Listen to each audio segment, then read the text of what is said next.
Hi, I'm Jonathan Ames. For 20 years, I've led digital marketing teams, and I'm going to share with you a series of 5-minute experiences to help you unbreak what's broken in most marketing engines. Today, I'm going to talk about data accuracy. You know you have a problem with data accuracy when your team doesn't trust the data that it has. Data from different sources don't match or contradict one another, and your team doesn't align on the definition of KPIs.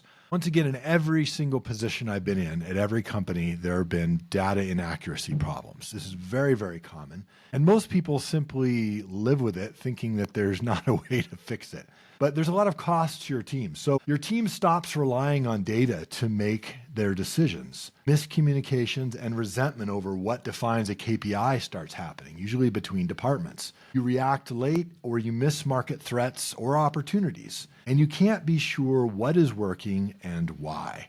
Why is this worth solving? First, inaccurate data can make your team allocate time and budget to the wrong things. Worse, make them stop using data altogether. You'll waste a large portion of your marketing team's time and budget on ineffective work. Why does this happen? So often there's data sources, integrations, and reporting that are set up by different people. So it leads to siloed understanding and inaccuracies. The person who set this up didn't set that up. They don't talk to one another, and so they misunderstand things.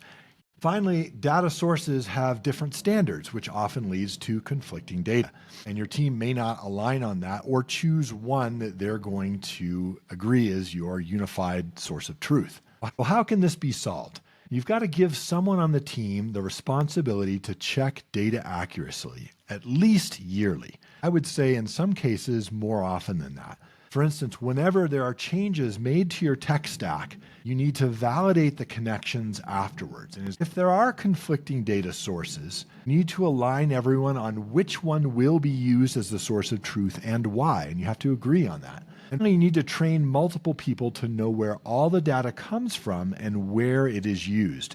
Now, really, this is an easy one to fix if you gather everyone together around the idea that you want accurate data, that having accurate data is something that can be done. So align on this, and you will find that your ability to act upon your data and get good results out of that is going to multiply.